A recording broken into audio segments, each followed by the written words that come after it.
เอื้อยชาวเพชรเอาเราบ่ได้ติดต่อมาบ่โดยเงียบคลิปโดยอืมคือบ่มีวี่แววเลยเนาะอีกอย่างหนึ่งก็แต่ละคนก็บ่มีอันโทรศัพท์อยู่แล้วพี่น้อยเนาะก็อาจจะคิดติดต่อหาไผทางสาวเพชรก็ได้เป็นอะไร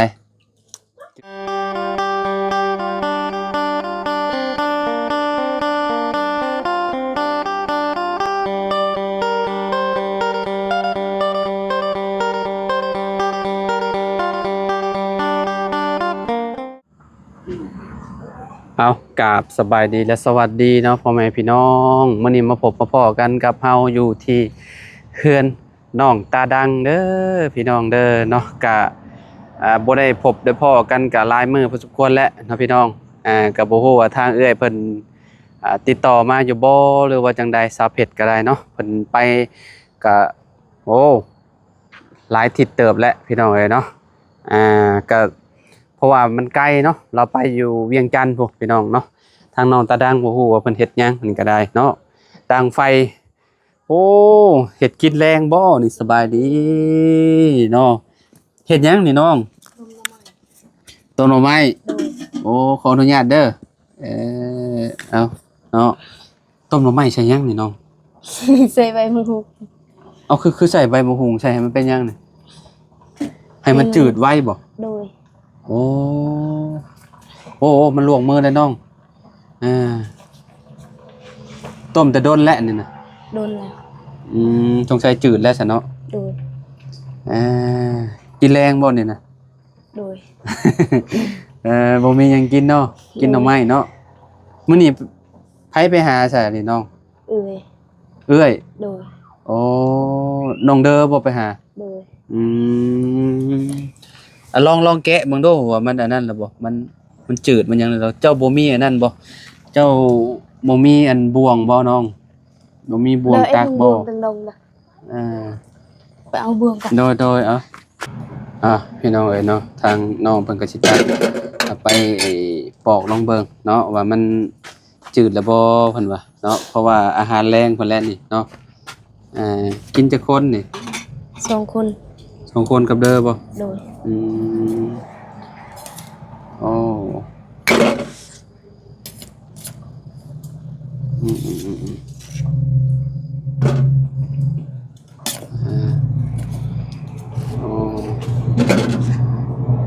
พอก่อนไปปอกน้องผูกไปแช่น้ำบ่แม่นไปตักน้ำมาบ่โดยเอาพี่น้องเอ้ยเนาะทางน้องเพิ่นไปตักน้ำมาปอกลองเบิ่งพี่น้องเอ้ยเนาะบ่ฮู้ว่าจืดแล้วบ่เราว่าบ่สงสัยสิจืดแล้วอ้ายว่าเนาะโดยเป็นได้อันเอื้อยชาวเพชรเอาเราบ่ได้ติดต่อมาบ่โดยเงียบคลิปโดยคือบ่มีวี่แววเลยเนาะอีกอย่างหนึ่งก็แต่ละคนก็บ่มีอันโทรศัพท์อยู่แล้วพี่น้อยเนาะก็อาจจะคิดติดต่อหาไผทางสาวเพชรก็ได้เป็นอะไรจืดแล้วโดยจืดแล้วแซ่บ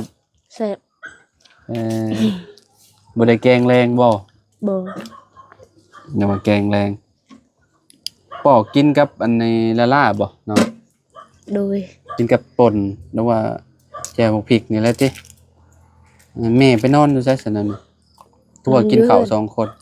นอนอยู่เฮือนไผอยู่เฮือนเฮาเอาแซ่ว่ากินข้าว2 คนเทื่อกับแม่ไปนอนอยู่ดิทีเราก็มานอนอยู่นี่โดย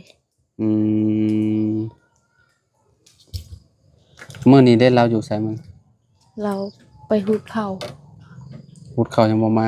โดยค่ำแล้วคือยังบ่มาก็บ่ฮู้เจ้าบ่ได้ไปฮูดบ่ซะบ่เรารับจ้างฮะรับจ้างอ๋อเราไปฮูดรับจ้างโดยเอาคนก็เจ้าบ่เอาซุมเจ้าบ่ซะไปฮูดเขารับจ้างบ่เจ้าบ่เอาแต่ผู้ใหญ่โดยวันเท่าใดก็เจ้าให้100,000วันละ100,000โดยโอ้คะแนนมันก็เจ้าเอาก็คักเลยเด้เนาะโดย ก็จะได้เงินไปซื้อโทรศัพท์เครื่องใหม่ พี่น้องเนาะยังบ่ได้บ่โทรศัพท์ บ่ จะไปหาขายหน้ำใหม่ได้เท่าไรได้จักแสน 70ได้70โดย มื้อนั้นเท่าใด โดย 70ซื้อหยังกิน บ่ซื้อเป็นนัวเนี่ย ซื้อเป็นนัว โดย ซื้อพริกพร้อมบ่ โดย ซื้อปลาแดกเป็นนัวเนาะ โดย สิน้องเนาะจักจีโฮมจังได๋เนาะเราก็ติดต่อมาจักสิติดต่อทางภายแล้วพี่น้องเนาะแบบว่าโทรศัพท์เรากับยังบ่มีสัมปจักษ์สาเพชรก็ได้เนาะเดี๋ยวเจ้าเนาะขนาดน้องก็ยังบ่มีแล้วเนาะอันมือถือแบบปุ่มโทรของแม่เจ้ามีบ่ บ่มี บ่มีคือกัน โดย คิดว่ามีซะดอกเนาะคะแนนมีว่าน่ะคือเก่าแหละมีก็ได้ เอื้อยทางเอื้อยน้องตานี่ก็สะเพชรนี่ก็หลักไปนะบ่ให้แม่ฮู้เลยติดต่อไผบ่ได้แล้วเนาะ ชิ มาไผ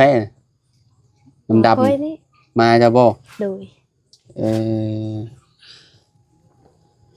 ลูกขาวคักแหละพี่น้อยเนาะนี่คือสิจืดครั้งแรกครับว่าเพราะว่ามันขาวๆแบบนี้เนาะเจ้าบ่ได้ไปหาหน่อไม้บ่ได้นี่เนาะ ไปซ่อน หึ ไปซ่อน โอ้ไผแซ่ผูกไปเลยหมู่บ่ โดย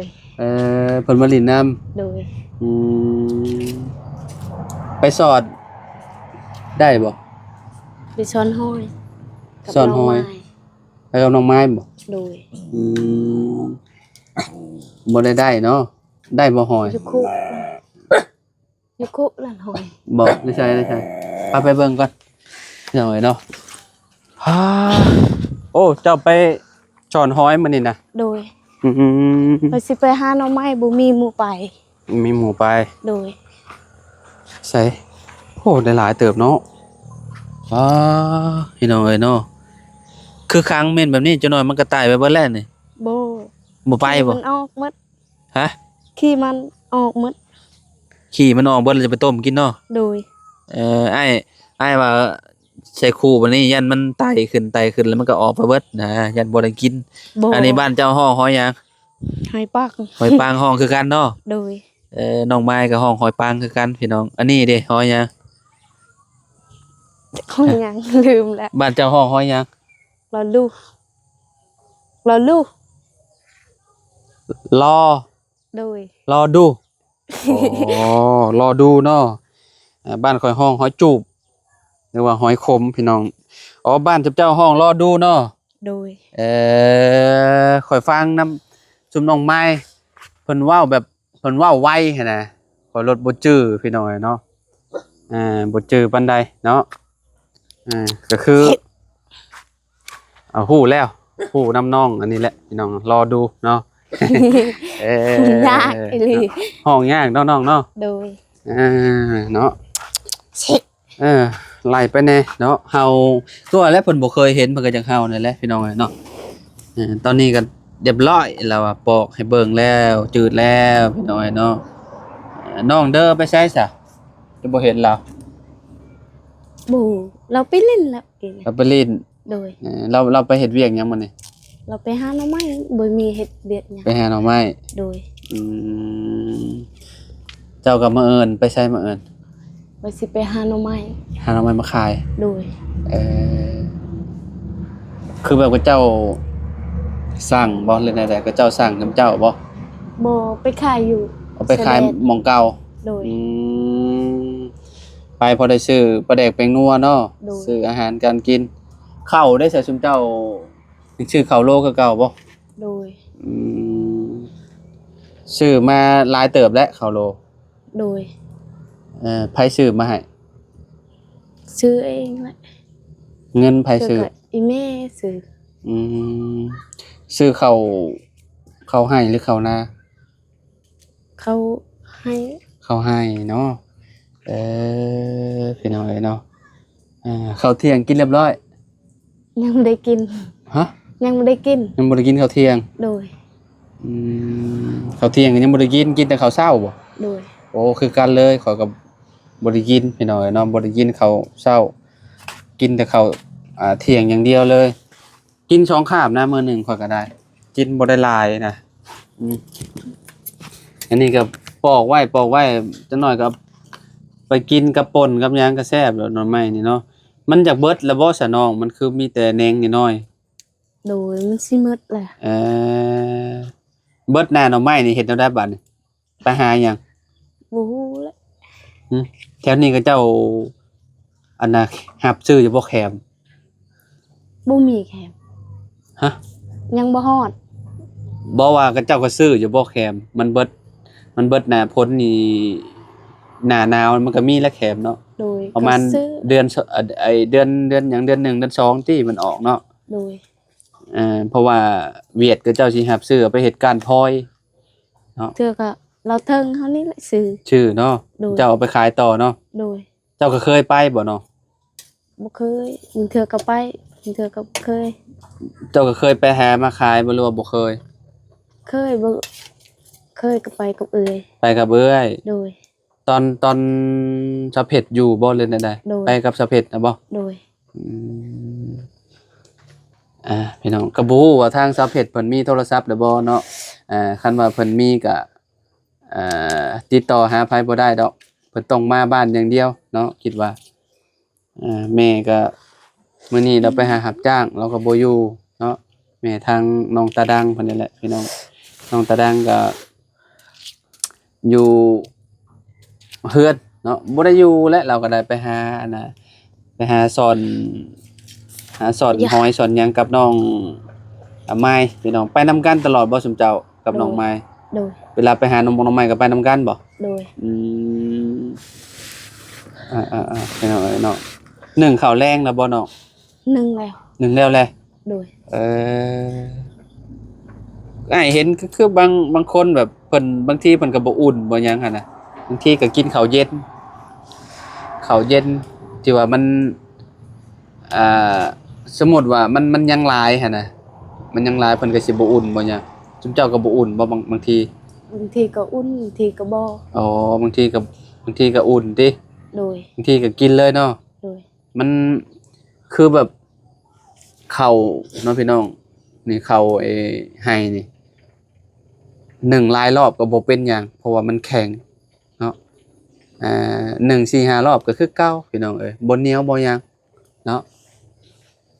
แม่นแล้ววะ โดย เอเนาะมื้ออื่นมีแผนลุยหาหน่อไม้แล้ววะถ้ามีโอกาสเดี๋ยวเนาะสิเข้ามาถ่ายทำให้ FC เบิ่งนำกันน้องตาดังเพิ่นพี่น้องโดนๆจังมาถ่ายน้องเพิ่นเทื่อนึงพี่น้องเอ้ยเนาะก็เนาะก็อยากให้ FC เบิ่งนำกันเนาะว่าความขยันน้องเป็นแบบใดพี่น้องเอ้ยเนาะน้องเพิ่นก็ไปคุมื้อได้พี่น้องมาไปกับน้องไม้นี่แหละเนาะไปหาหน่อไม้มาขายแล้วก็ได้พอได้เงินซื้อปลาแดกเป็งนัวซื้อน้ำปรุงน้ำปลาซื้อพวกแผบพวกหยังซักพุงซักผ้านี่แหละเนาะแม่นบ่ โดย เจ้าก็ใช้บ่แผบซักผ้า ใส่ ใช่คือกัน โดย อืมตั้งนานแต่ได้พี่น้องที่เฮาซื้อข้าวมามอบให้เนาะมอบให้ทางครอบครัวเพิ่นนี่ตอนที่เฮายังบ่ได้ขายรถเด้เอามาตอนยามแลงๆเนาะตอนช่วงเช้าเพชรอยู่หั่นเนาะ โดย แต่ตอนนี้ก็เบิดแล้วแหละข้าวน้ำสาปลาก็ได้เนาะก็มีแต่มุ่งหน้าหาเงินซื้อข้าวโลกินเนาะแม่ก็บ่อยู่แล้วก็ได้เอายอดบักหุ่งใส่เนาะให้มันอันนั้นเนาะน้องเนาะ โดย ฮ้อนเนาะนั่งพิงไผ โอ้ตอโอ้มะพร้าวไผสะดกแท้น่ะ พาเข้าทางนั้น บ่ได้แม่นมะพร้าวเจ้าบ่ บ่ อืมดกอีหลีนี่มะพร้าวไผเนาะ ดกแต่มันบ่ได้แก่ อันนี้ได้ โดย เออ นี่มะพร้าวนี่มันแก่ นี่พี่น้อยเนาะ พร้าวจะสูงนี่ ต้นไผนี่ ต้นนี่แม่ตู้นี่ อ๋อคิดว่าต้นเจ้า บ่ บ่แม่นเนาะ บ โดย เดินเล่าวก็สะอาดสะอ้านเนาะพี่น้องคือเก่าคือเดิมเนาะคักอยู่เนาะบ่เปื้อนพี่น้องเนาะฝั่งนี้ปลูกหัวจิงไข่เมียนเนาะไผปลูกนี่เนาะ เอื้อย สะเพ็ดบ่ บ่น้องเด้อ โอ้น้องเด้อบ่เป็นคนปลูกอันนี้ โดย ป้าพี่น้อยเนาะมีแต่เงาใหญ่ๆเลยหัวจิงไข่นี่สุดยอดเลยมะคุงไผซะนี่หน่วยใหญ่แท้นี่ หุงอีแม่ ป้าหมากเป็นตัวละกิโลพู้นแล้วนี่ลำผัดลำนี่น้อยหนึงพี่น้องเนาะอันจับนี่โอ้หมากโคตรใหญ่เลยโอ้ เราชื่ออาเมียนให้ตัวนี้ สมหมากแตงโมเอาเมียนเห็ดหยังเห็ดพันธุ์มันบ่ บ่สิเอาในมัน กันนั่นแหละเอาไว้เห็ดพันธุ์มัน เอาไว้เอาในมันเนาะ โดย ใหญ่กว่าหมู่อันนี้ปัดน้อยๆแน่ๆนี่เนาะ น้อยตัวนี้ ใหญ่อีหลีนี่ แสดงว่าต้นออกนะนี่นะ โดย ตัวได้หมากมันบ่งามนี่ปิดออกเนาะจงไว้แต่มานี่เนาะจักหน่อยมันก็ชุกแล้วนี่เนาะ โดย แม่ปลูกเนาะ โดย ต้นบ่ใหญ่พี่น้องนี่ต่ำๆประมาณนี้เนาะประมาณเพียงอันคอเนาะเพียงคอเด็กน้อยพี่น้องเอ้ยเนาะเด็กน้อย14-15ปีนะโอ้แล้วเนาะเนาะเอาประมาณนี้เนาะพี่น้องเนาะมื้อนี้เนาะแวะเวียนมาเยี่ยมยามทำข่าวน้องตาดังเพิ่นเนาะว่าเป็นจังได๋เรื่องราวเอื้อยเพิ่นเนาะก็ยังคือเก่าพี่น้องเนาะเพราะว่าเราบ่มีโทรศัพท์พี่น้องเนาะบ่มีโทรศัพท์ติดต่อไปหาทางเอื้อยลาวพี่น้องเอ้ยเนาะก็เลยติดต่อหากันบ่ได้เนาะจะเป็นตายรายดีจังได๋เนาะ โดย เงียบกิ๊บเนาะ โดย ไปแล้วไปเลยเนาะทางเอื้อยเพิ่นก็ได้คิดฮอดเอื้อยอยู่บ่ กินฮอด อ่า จักสิเฮ็ดแนวใดคิดฮอดก็ได้เนาะ โดย เพิ่นต้องมีต้องให้เพิ่นมาอย่างเดียวเนาะให้เจ้าโตกลับมาบ้านอย่างเดียวเนาะการว่ามีโทรศัพท์ก็บ่ฮู้ว่าสิติดต่อกันแบบใดเพราะว่าเบอร์อิหยังก็ยังบ่มี Facebook กันก็บ่ได้หันนะเนาะก็รอลุ้นรอเบิ่งนํกันนั่นแหละเนาะพี่น้องว่าสาวเพชรเราสิอยู่ได้โดนส่ำใดสินานส่ำใดเนาะเพราะว่าเราไปเฮ็ดเวียกทางไกลพู้นอยู่เวียงจันทน์พุ่นแหละเนาะจากบ้านไปไกลเนาะไปหาเงินเพื่ออยากได้สิ่งที่ต้องการพี่น้องเนาะอย่างเช่นเฮือนชาลานแป้นเรานี่แหละเนาะใจเฮือนอยากมีเงินให้ลูกให้เต้ากลับมาหาว่าซั่นเนาะพี่น้องเนาะก็ได้ยินแม่เราเว้าอยู่เนาะทางน้องตาดังก็จักสิเฮ็ดได้คิดฮอดอยู่เอื้อยก็ได้เนาะตาดังเนาะ โดย ไปเจ้าจะไปกินข้าวบ่น้อง โดย โอเคไปถ้าพี่น้องไอ้เนาะอยู่ดีมีแฮงขอบคุณหลายๆเด้อที่ติดตามเด้อพี่น้องเนาะเฮือนก็บ่ได้หัวติช่วงนี้ บ่ บ่หัวแล้วเนาะ โดย โอเคถ้าพี่น้องไอ้เนาะเอาพอกันใหม่เด้อพี่น้องเด้อไปน้องสบายดีเด้อพี่น้องเด้อบัญชวนบัญชุกุทุกคนพี่น้องขอบคุณหลายๆที่ติดตาม